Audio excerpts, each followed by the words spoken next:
Assalamualaikum warahmatullahi wabarakatuh. Apa kabar hari ini anak-anak? Semoga kalian selalu dalam keadaan sehat walafiat. Sudah siapkah kalian belajar hari ini? Kalau sudah siap, sebelum belajar, mari kita berdoa terlebih dahulu. Berdoa dimulai.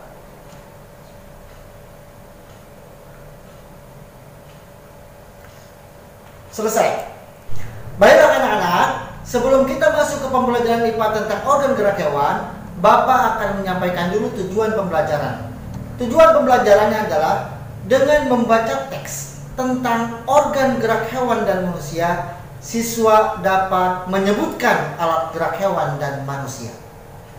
Setelah kalian mengetahui tentang tujuan pembelajarannya, nanti kalian akan mempelajari tentang ciri makhluk hidup. Kemudian kalian akan mempelajari tentang definisi dari bergerak. Setelah itu kalian juga akan mempelajari tentang macam-macam organ atau alat gerak hewan dan manusia. Nah anak-anak, setelah kalian mengetahui materi-materi yang akan dipelajari, nanti kalian akan membaca teks yang sudah Bapak siapkan. Teks tersebut adalah tentang organ dan alat gerak manusia. Ayo membaca.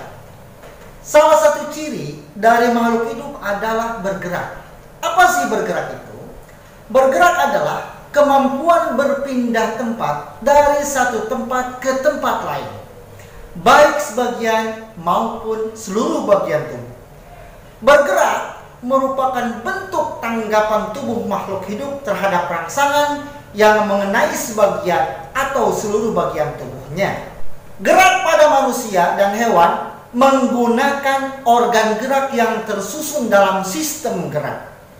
Organ gerak berguna untuk berjalan, berlari, melompat, meloncat, memegang, menggali, memanjat, berenang, dan sebagainya. Nah itulah anak-anak ciri makhluk hidup dan definisi dari bergerak. Kemudian selanjutnya kalian akan mempelajari tentang macam-macam organ gerak atau alat gerak hewan dan manusia. Apa saja sih organ atau alat gerak hewan dan manusia? Dibedakan menjadi dua, yaitu alat gerak pasif dan alat gerak aktif. Yang termasuk alat gerak pasif adalah tulang. Adapun alat gerak aktif adalah otot. Tulang dan otot bekerja sama untuk melakukan gerakan. Keduanya tergabung dalam suatu sistem yang dinamakan sistem gerak. Kenapa tulang disebut alat gerak pasif? Karena tulang tidak dapat bergerak dengan sendirinya.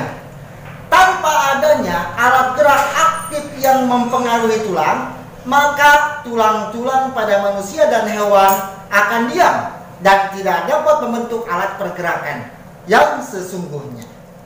Kenapa otot disebut alat gerak aktif? Karena otot mempunyai kemampuan untuk berkontraksi dan relaksasi, sehingga dapat menggerakkan tulang. Otot menempel pada tulang dan rangka manusia. Jika otot bergerak secara tidak langsung, tulang dan kerangka manusia juga akan ikut bergerak. Nah anak-anak, setelah pembahasan tadi, mungkin kalian sekarang sudah tahu ciri-ciri makhluk hidup, kemudian definisi dari bergerak, lalu macam-macam organ atau alat gerak hewan dan manusia. Nah anak-anak, selesai sudah untuk pembelajaran kita hari ini. Bapak harap kalian dapat memahami apa yang telah Bapak sampaikan. Tetaplah kalian rajin belajar, rajin berdoa, dan jaga kesehatan kalian. Teruslah kalian belajar dan belajar, supaya kalian jadi anak yang cerdas.